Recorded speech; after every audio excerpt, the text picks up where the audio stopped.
Hola, buenos días a todos y a todas. And that's all I can say in Spanish, so I will continue my presentation in English.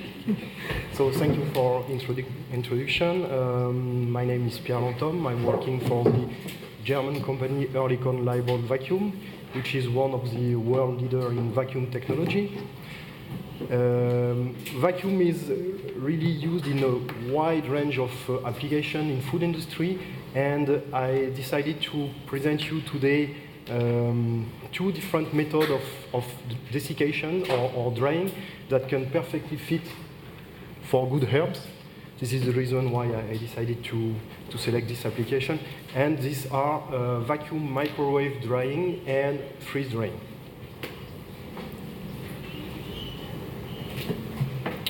So I think everybody knows in this room that if you have a fresh fresh food product, it will rapidly deteriorate unless you use a special method to preserve it. And one of the most common methods is to drying this product. If you take away the water, then you do not give any possibility for bacteria and molds to grow. So open air drying, this is what you see here, has been used since centuries worldwide to dry some fish product. It could also be used for drying tomato. And today we are using more modern method, more efficient and faster method like microwave, vacuum freeze drying and vacuum microwave drying. These two methods have the same goal. At the end, this is food preservation at ambient temperature and at ambient atmosphere. This is also increasing the shelf life. And doing this, you have to keep as much as possible the product shape, product color, and keep the same flavor.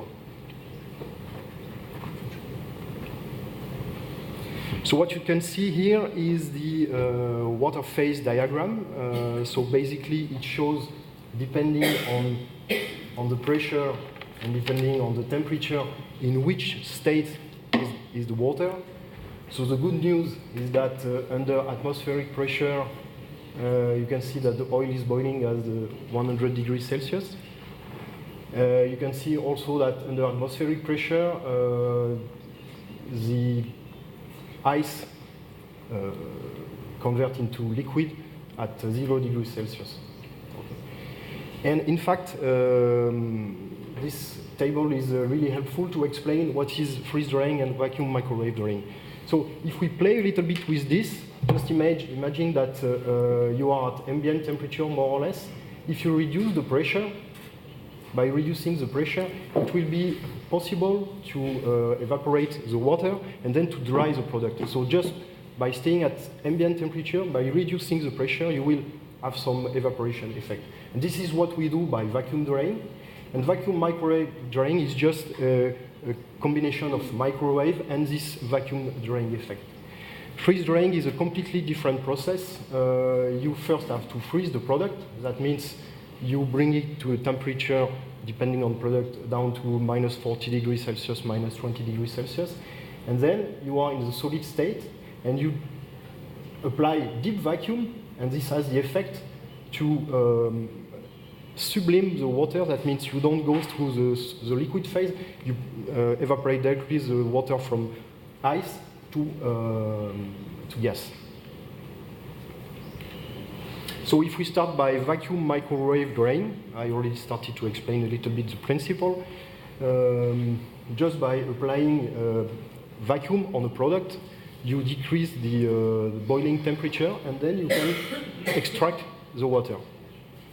Microwave drying is a combination of vacuum and microwave. So microwave, this frequency here is the frequency where the water molecule will react.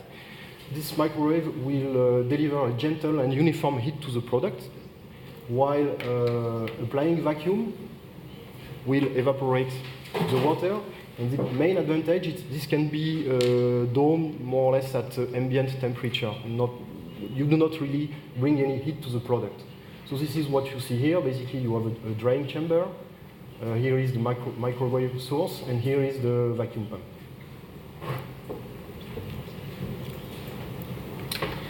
This is what a vacuum microwave dryer looks like. So it's an industrial model here. You can see the vacuum chamber here with some windows to see what's going inside. You see some big reinforcement here, steel beams reinforcement, because the chamber has to withstand the vacuum, okay, which is 1 kilogram per square centimeter. That's quite a lot. And what you see here is a dry vacuum pump. In this case, LiveVac LVO 140. This is another view. So you see that the products are typically placed on trays.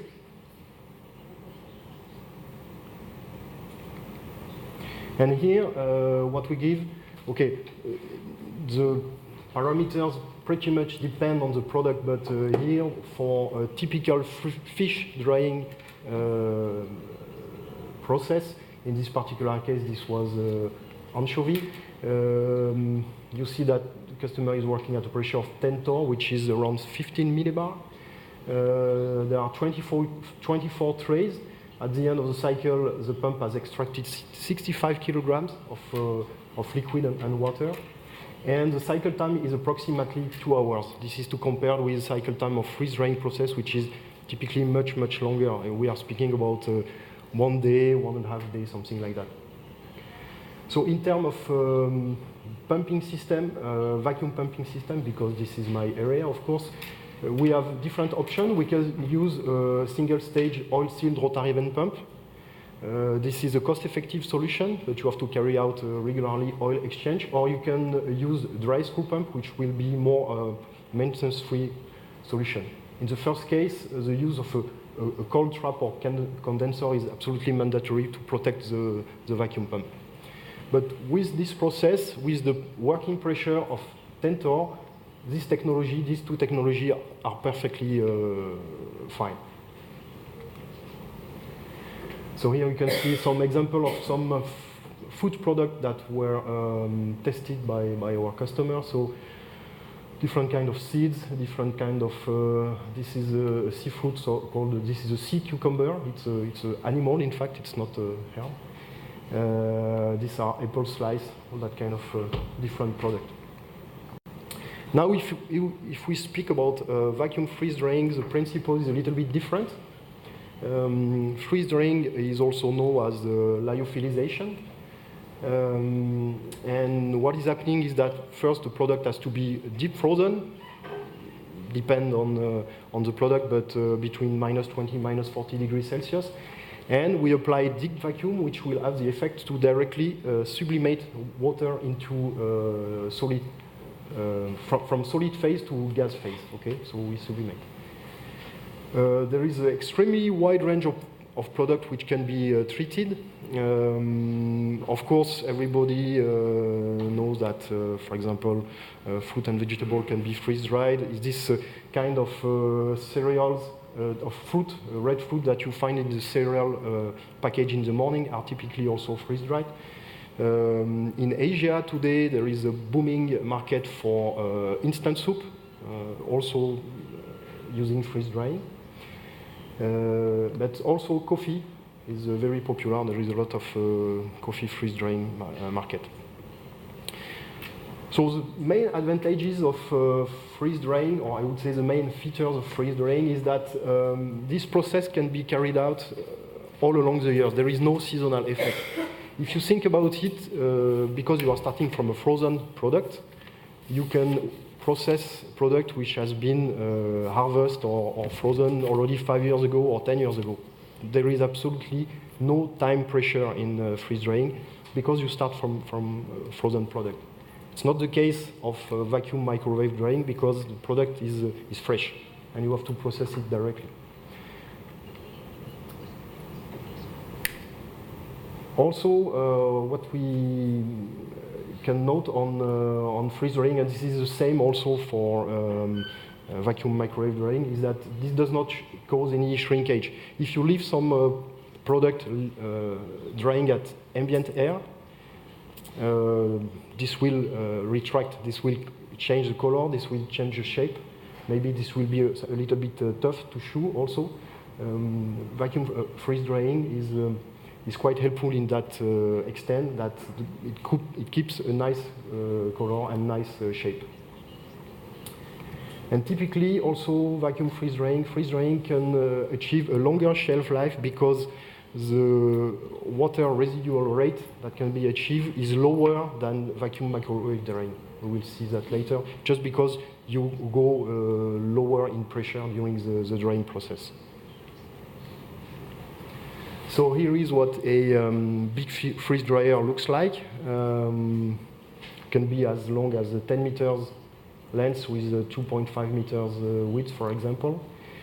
The process starts with cold product, and here I mentioned minus 80 degrees Celsius, and this is including pharmaceutical freeze drying, where we really want to achieve very low water residual content.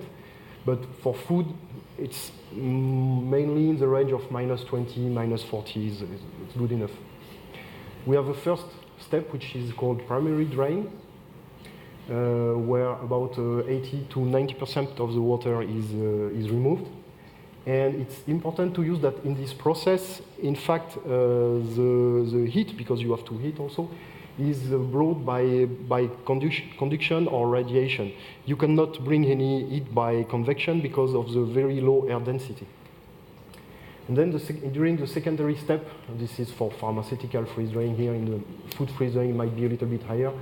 You remove the rest of the water, and at the end, you have residual water content between 2 and 8%. So the challenge for the vacuum pump are quite big. You can imagine that when you have to freeze dry some red fruit, for example, there is a massive amount of water that comes to the vacuum pump. So you need an extremely good separator condenser to protect the vacuum pumps. Also, these vapors, because there are always some vapors that reach in the pump, they include some organic oil and organic acid, and our vacuum pumps have to withstand this product. And sometimes also, depending on the product you freeze dried, if you work on coffee powder, for example, you can have layers that are built into the vacuum pump. So typical vacuum solution, in this case, will be made of a dry screw pump. And this is what you see here, okay? In combination with Roots blower, which will improve the working pressure. And you always have a condenser. Cost-effective solution is also using oil-sealed rotary vent pump, and then you have to be aware that in that case, more maintenance has to be done on the vacuum pump on a regular basis. Okay, what you see here is the pumping system of a big coffee freeze-drying company. It's a company that produces freeze-dried coffee.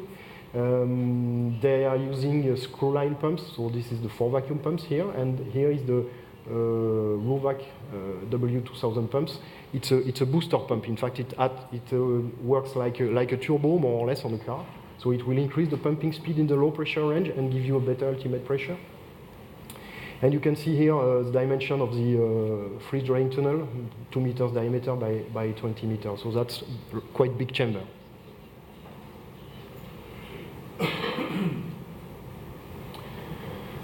What you see here, in fact, it's the inside of the pump after running for several years. Looks perfectly clean, in fact, because we are using what we call a flushing kit. That means you are able to clean the screw, the screws of the pump just by using water. So it's very, very helpful. Of course, you are not using oil, so there is no risk of oil backstreaming, and no pump corrosion because the pump inside and the screw is in aluminum. So if I have to sum up a little bit the 2 various methods, looking at the operating data, We have to be careful a little bit about these figures here because they have been provided to me by OEMs which make vacuum microwave drying, so I suspect they make the figures a little bit more nicer in this column than in this column. But if you make a rather objective analysis, it's obvious that vacuum microwave drying is bringing less damage to the product, just because if you look at the temperature difference at the beginning and after the cycle, after the process, there is not a big gap, there is not a big difference.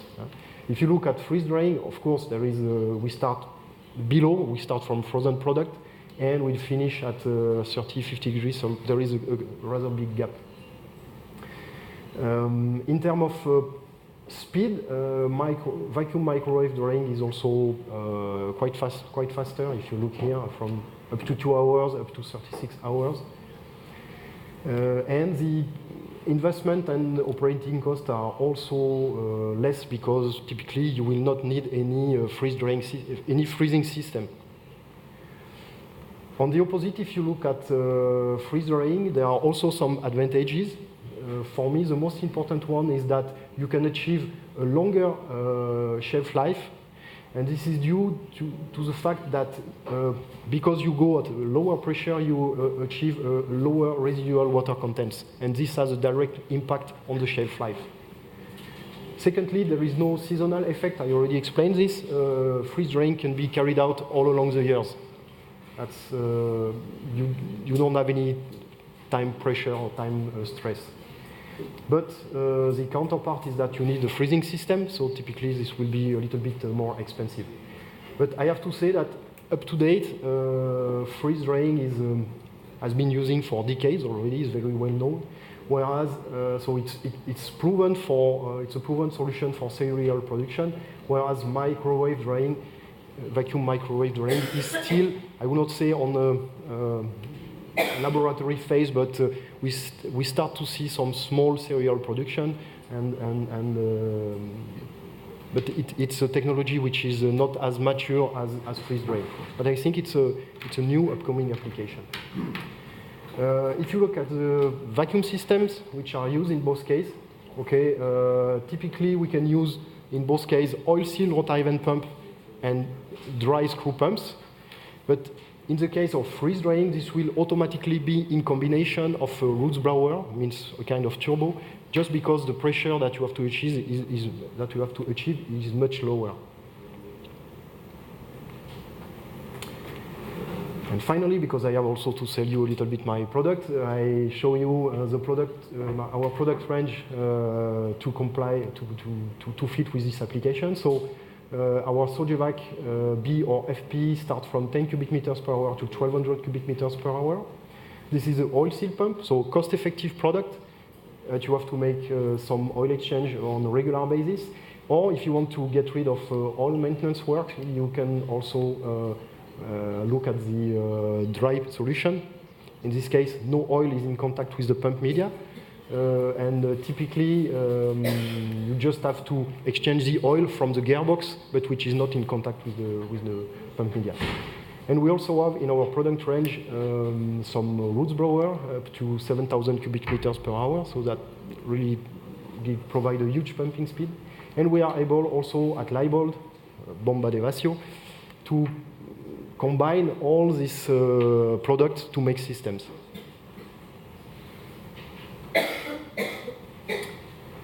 If you have any question.